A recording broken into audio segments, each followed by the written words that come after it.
ایران د افغانستان او پاکستان د اړیکو د ارامولو لپاره د سیمه ییزې ناستې وړاندیز کړی دی. د پاکستان د بهرنیو چارو وزارت هم ویلي چې دوی د ایران له وړاندیز هرکلی کوي. خو د پاکستان د دفاع وزیر ویلي چې یوازې د افغانستان د اسلامي امارت لیکلی تعهد او د مرستندویو هیوادونو په تضمین کولی شي د کابل او اسلام آباد اړیکو ته بیرته ثبات راولي. تر اوسه د افغانستان اسلامي امارت یاد هیوادونو لخوا په دې اړه رسمي خبرګون نه دی څرګند کړی.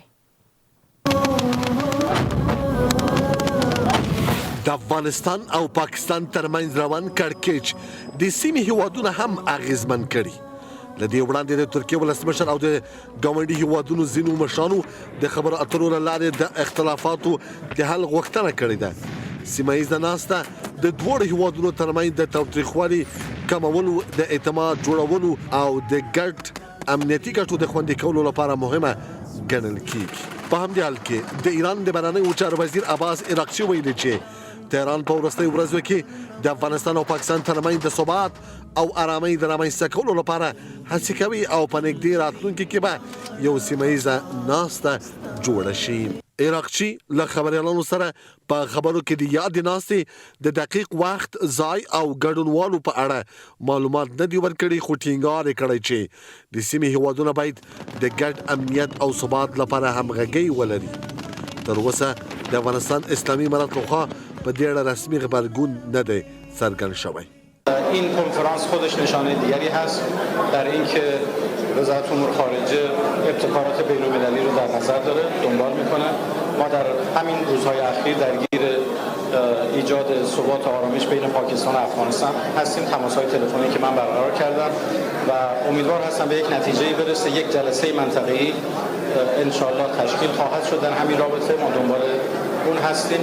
په همدې حال کې د پاکستان د بهرنیو چارو وزارت هم ویلي چې دوی د ایران له وړاندیزه هرکلی کوي. ایران زموږ غرور او دوست هیواد دی. پاکستان تل د خبرو اترو او ډیپلوماسۍ له لارې د سوله ییز حل لارو ملاتړ کړی او د ایران د منځګړیتوب د نوښت ستاینه کوي.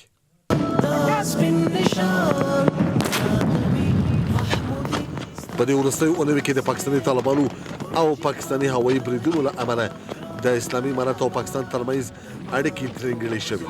د دې میاشتې په پیل کې په استانبول کې د دواړو هیوادونو ترمنځ د خبرو اترو دریم پړاو پرته له کومې پایلې پای ته ورسېد. دا خبرې اترې د اکتوبر په میاشت کې د دواړو هیوادونو ترمنځ له نښتو وروسته پیل شوې. خو د پاکستان د دفاع وزیر خواجه اسف هم مهاله ویلي چې یوازې د افغانستان د اسلامي امارت لیکلي تعهد او مرستندوی هیوادونو په تضمین کولی چې د کابل او اسلام آباد اړیکو ته بیرته ثبات راولي.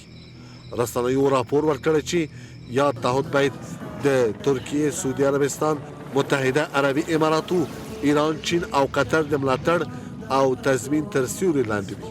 تر اوسه د افغانستان اسلامي امارت یا یادو هیوادونو لخوا په دې اړه رسمي خبرګون نه دی څرګند شوی.